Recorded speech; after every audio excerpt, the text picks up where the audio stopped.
Salam Bapak Ibu Saudara semua yang dikasih Tuhan. Pagi hari ini kita akan sama-sama menaikkan pujian kita, pengagungan kita kepada Tuhan. Kita siapkan hati kita, kita siapkan kehidupan kita untuk kita boleh menikmati hadirat Tuhan. Haleluya. Kami menyembah-Mu Tuhan, kami rindu menikmati hadirat-Mu. Haleluya.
kami percaya bahwa Tuhan tidak pernah tinggalkan kami. Kasih-Mu tetap menyertai setiap kami, Tuhan. Terima kasih, Tuhan. Pagi hari ini kami mau memuji Engkau, kami mau mempermuliakan nama-Mu. Mari Tuhan, biar apa yang kami perbuat pada pagi hari ini sungguh mempermuliakan nama Tuhan. Di dalam nama Tuhan kami Yesus Kristus, kami mulai, kami siap memuji Engkau. Haleluya. Amin. Bersama Yesus lakukan perkara besar.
Sama-sama kembali menaikkan satu pujian. Tak pernah ku ragu akan kesetiaan-Mu. Bahwa dengan Tuhan kita akan mampu melakukan pekerjaan yang gagah perkasa.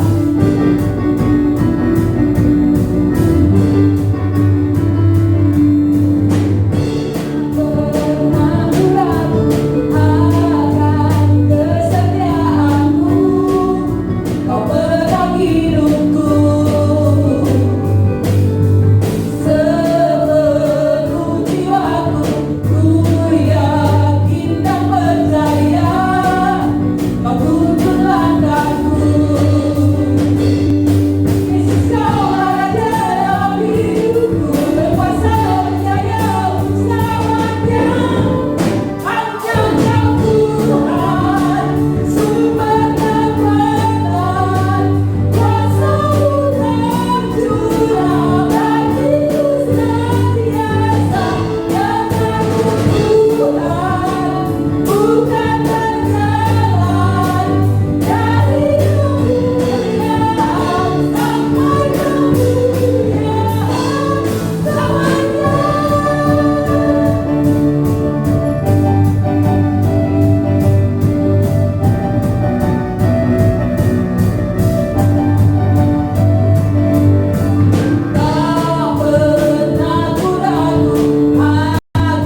sungguh sempurna di dalam setiap kehidupan kita.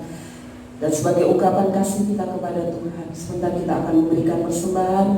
Terlebih dahulu kita tunduk kepala dan kita akan masuk di dalam doa. Kembali kami bersyukur kepadamu Tuhan, buat kasih, kemurahan, kebaikan yang Tuhan sudah kerjakan atas hidup kami.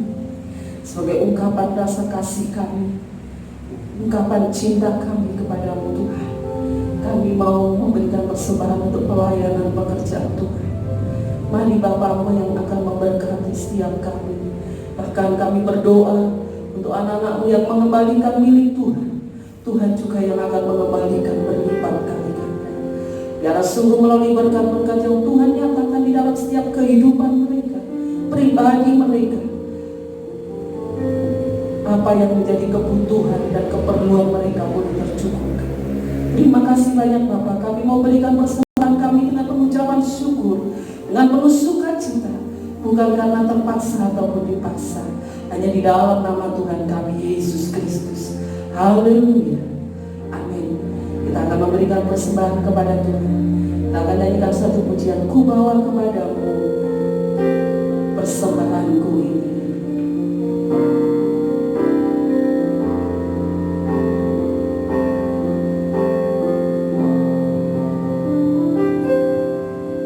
Ku bawa kepadamu, oh Tuhan, persembahanku ini.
pesan yang sudah Bapak Ibu Saudara bawa kepada Tuhan pada saat ini.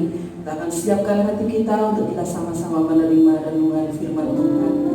Kita akan naikkan satu pujian, Engkaulah perisaiku saat badai hidup menerpaku.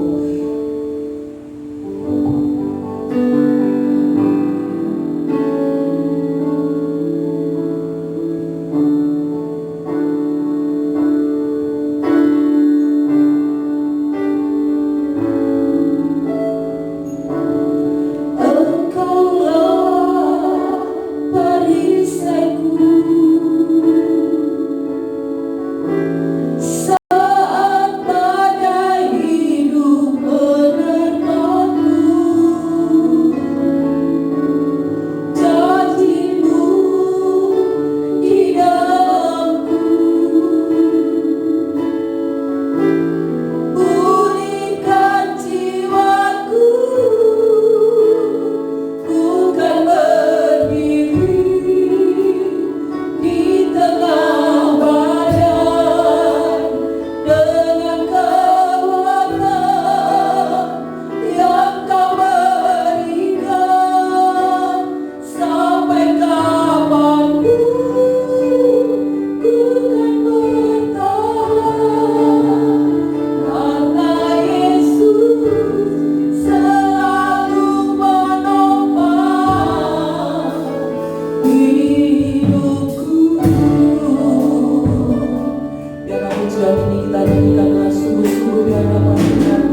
Untuk berikutnya, untuk doa dan firman Tuhan, diserahkan kepada Bapak Pendeta Saryanto.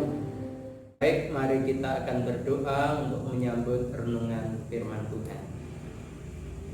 Bapa kami yang di surga, kami sudah memuji, memuliakan Engkau. Kami sudah membawa persembahan kami, dan saat ini kami rindu Engkau berfirman kepada kami masing-masing. Mari Tuhan, Engkau yang akan menyampaikan isi hati-Mu kepada setiap kami. Engkau akan mengajar kami dan Engkau akan memberkati kami.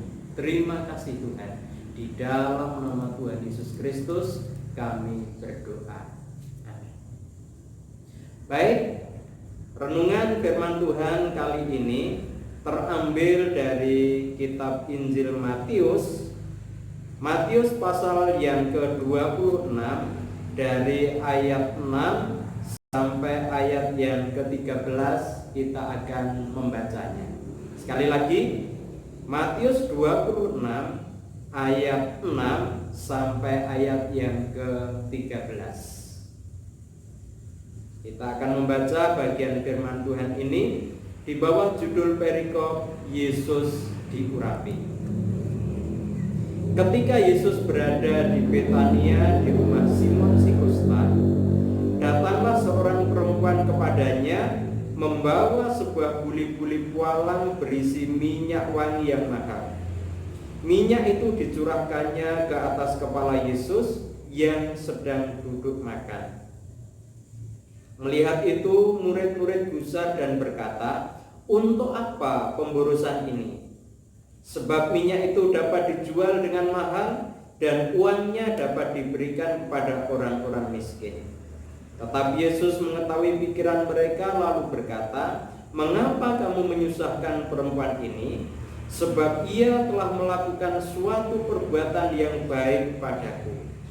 Karena orang-orang miskin selalu ada padamu, tetapi aku tidak akan selalu bersama-sama kamu. Sebab dengan mencurahkan minyak itu ke tubuhku, ia membuat suatu persiapan untuk penguburanku. Aku berkata kepadamu, sesungguhnya di mana saja Injil ini diberitakan di seluruh dunia, apa yang dilakukannya ini akan disebut juga untuk mengingat Dia." Demikian pembacaan firman Tuhan. Kali ini firman Tuhan berbicara tentang Tuhan Yesus diurapi. Pengurapan adalah sebuah ritual yang ada di dalam Perjanjian Lama. Pengurapan atau penuangan minyak ke kepala seseorang adalah tanda pelantikan atau peneguhan seseorang. Saul diurapi menjadi raja di dalam 1 Samuel 10 ayat yang pertama, dan Daud dilantik menjadi raja Israel. Semuanya diurapi oleh Samuel. Pelantikan atau pengurapan Daud menjadi raja di dalam 2 Samuel 5 ayatnya yang ke-3. Pengurapan kepada Tuhan Yesus di sini ia katakan sebagai persiapan penguburanku. Bapak Ibu, saudara semua yang saya kasih dalam Tuhan, di dalam setiap peristiwa atau kejadian kita harus mengambil hikmah atau pelajaran dari peristiwa itu. Pelajaran apakah yang dapat kita petik melalui perikop Yesus diurapi ini? Nas ini memaparkan 3 pelajaran yang harus kita mengerti untuk menjadi anak Tuhan yang benar. Sekali lagi, nas ini memaparkan 3 pelajaran yang harus kita mengerti untuk menjadi anak Tuhan yang benar. Baik, kita akan belajar satu persatu dari pembacaan kita tadi. Pelajaran yang pertama kita dapat dari Maria.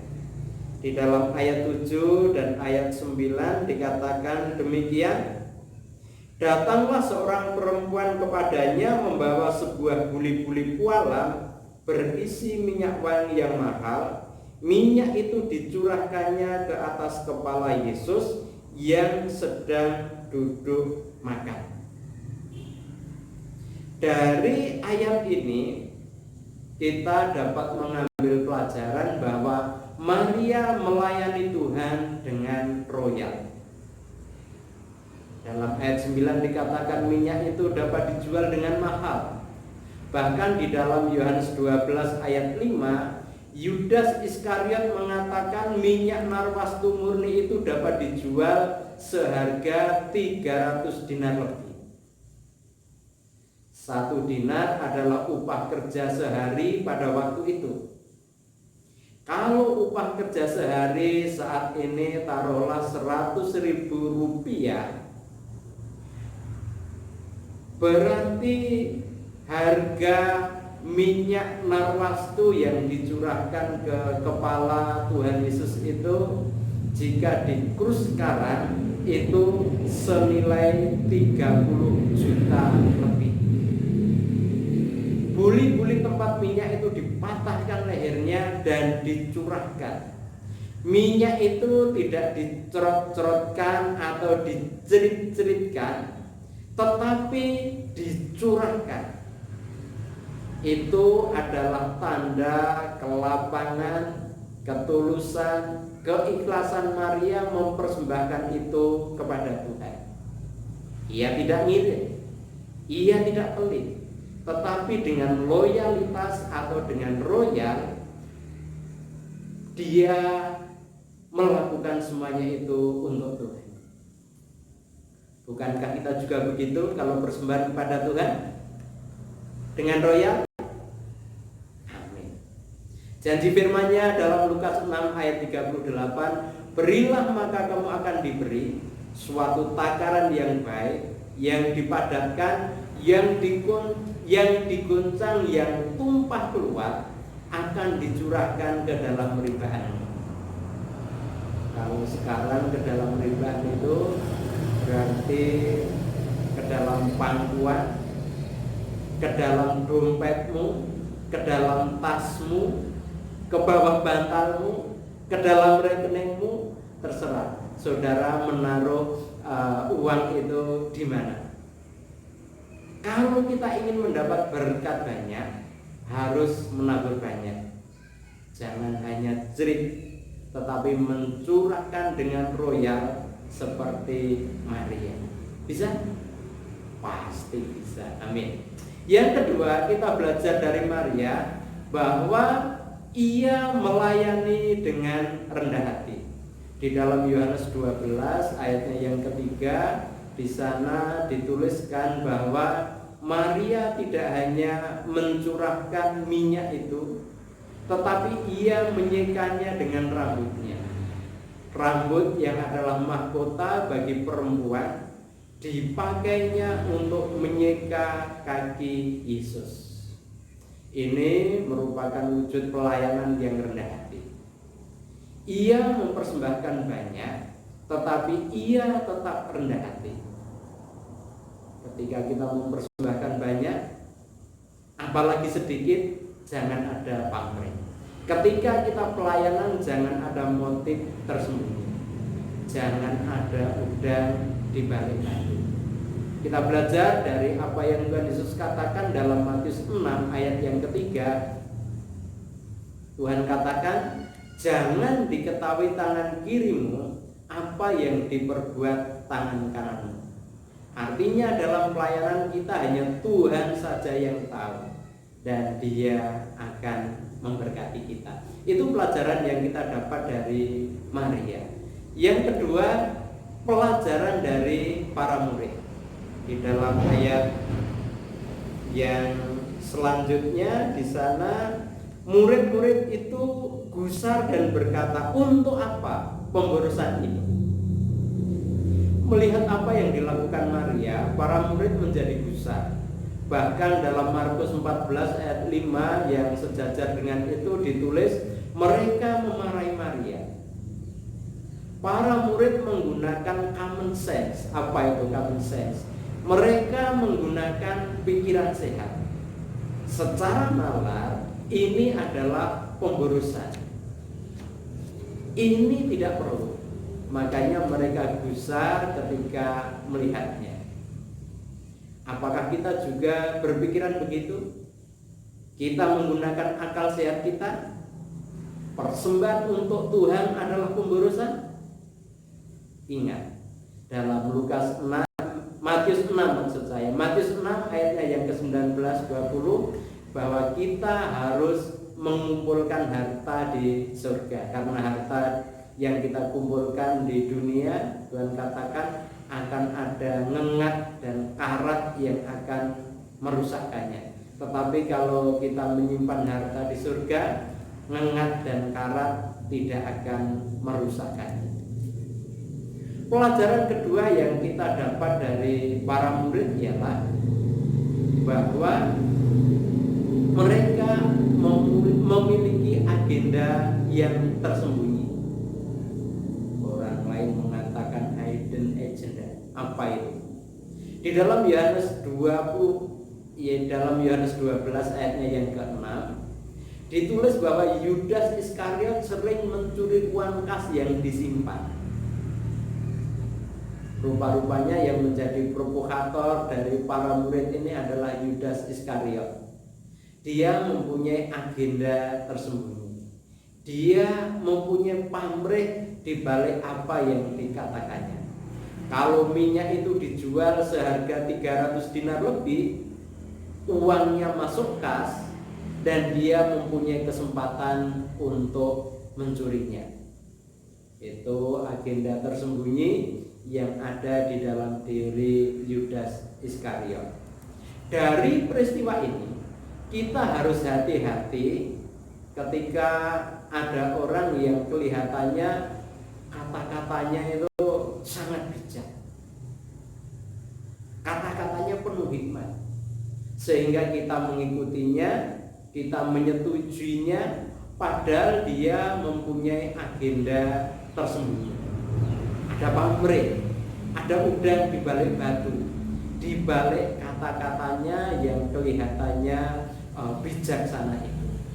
Kita harus hati-hati untuk menyikapi segala sesuatu.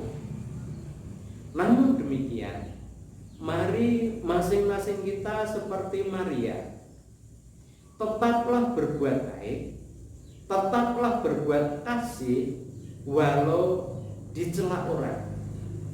Walau apa yang saudara lakukan itu membuat orang gusar, bahkan dimarahi orang sekalipun, disalahpahami. Ingat bahwa apa yang saudara perbuat, apa yang sudah saudara persembahkan kepada Tuhan, tadi dikatakan upahmu besar di surga. Itu pelajaran yang kedua dari para murid. Yang ketiga, pelajaran apa yang kita peroleh dari Tuhan Yesus? Di dalam ayat 10 dan selanjutnya Tuhan katakan, tetapi Yesus mengetahui pikiran mereka lalu berkata, mengapa kamu menyusahkan perempuan ini? Sebab ia telah melakukan suatu perbuatan yang baik padaku. Dan seterusnya. Bapak Ibu Saudara semua yang saya kasih dalam Tuhan, Tuhan Yesus tanggap di dalam peristiwa itu. Ia menengahi mereka. Ia membenarkan Maria dan memberikan pengajaran pada murid.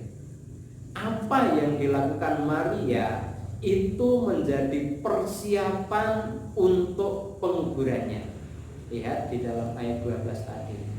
Bukan hanya itu, apa yang dilakukan Maria itu akan diingat oleh siapapun yang mendengar berita Injil ini.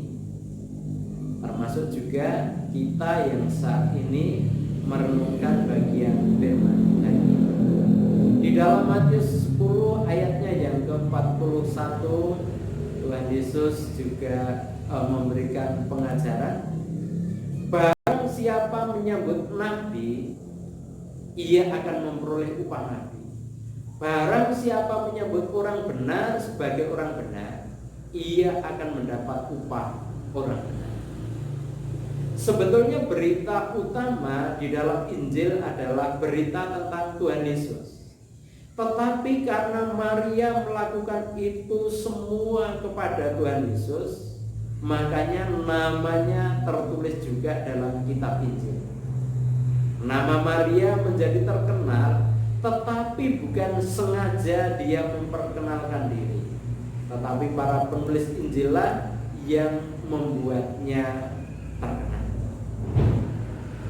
Bapak Ibu, saudara semua yang saya kasih dalam Tuhan, mari kita belajar dari peristiwa ini untuk menjadi anak Tuhan yang benar.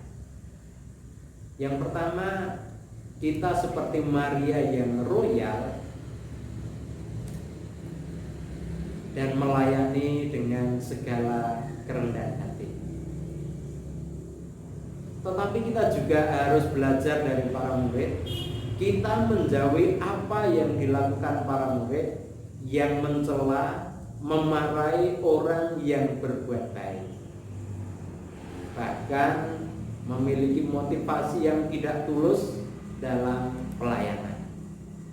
Yang ketiga, mari kita juga belajar seperti Tuhan Yesus yang tanggap melihat segala sesuatu yang terjadi, bahkan sedapat mungkin kita bisa memberi solusi.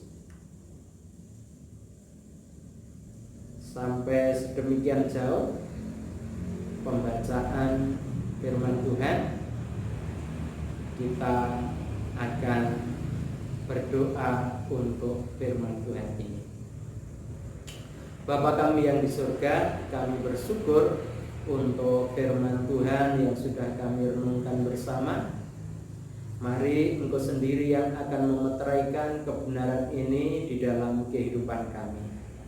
Biarlah kami belajar dari Maria. Ia yang melayani Engkau dengan loyalitas yang tinggi, yang royal. Dia mempersembahkan yang terbaik untuk Tuhan. Bahkan dia juga melayani Engkau dengan segala kerendahan hati. Dijauhkanlah kiranya kami memiliki sifat, sikap, karakter seperti para murid pada waktu itu. Mereka memarahi orang yang melakukan perbuatan baik. Bahkan di antara mereka ada yang mempunyai agenda yang tersembunyi. Mereka ada pamrih, ada maksud yang tidak baik di balik apa yang mereka katakan. Juga biarlah kami juga belajar dari Tuhan sendiri di dalam setiap peristiwa yang kami alami. Kiranya kami juga dapat mengambil hikmah pelajaran, bahkan kami tanggap di dalam situasi-situasi tertentu, bahkan kami boleh memberikan solusi atas semua permasalahan yang terjadi dalam satu peristiwa. Terima kasih Tuhan, Engkau memberkati kami. Di dalam nama Tuhan Yesus Kristus kami.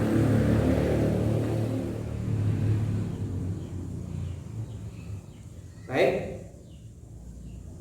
selanjutnya kita akan mengakhiri seluruh rangkaian ibadah kita. Sebelum kita menaikkan doa, baik, kita akan bangkit berdiri. Kita akan menyatakan pengakuan iman rasuli kita. Pengakuan iman rasuli. Aku percaya kepada Allah Bapa yang Maha Kuasa, Khalik langit dan bumi, dan kepada Yesus Kristus anaknya yang tunggal Tuhan kita, yang dikandung dari Roh Kudus, lahir dari perawan Maria, yang menderita di bawah pemerintahan Pontius Pilatus, disalibkan, mati dan dikuburkan, turun ke dalam kerajaan maut. Pada hari yang ketiga bangkit pula dari antara orang mati, naik ke surga, duduk di sebelah kanan Allah, yang Allah Bapa yang Maha Kuasa, dan akan datang kembali untuk menghakimi orang yang hidup dan yang mati.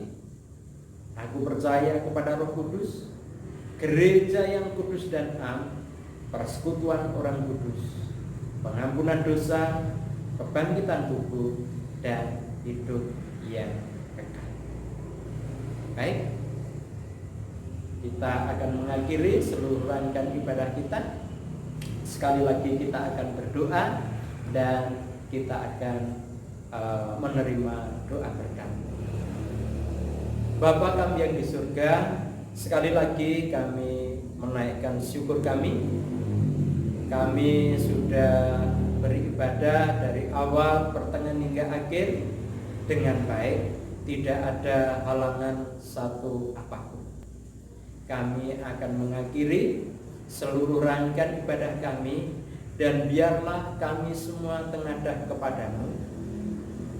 Biarlah kiranya kasih karunia rahmat yang datang dari Allah Bapa, anugerah dan damai sejahtera dari Tuhan Yesus Kristus, berkat-berkat dari persekutuan Roh Kudus, Tuhan curahkan atas kami saat ini sampai Maranatha. Di dalam nama Tuhan Yesus Kristus. Haleluya. Amin.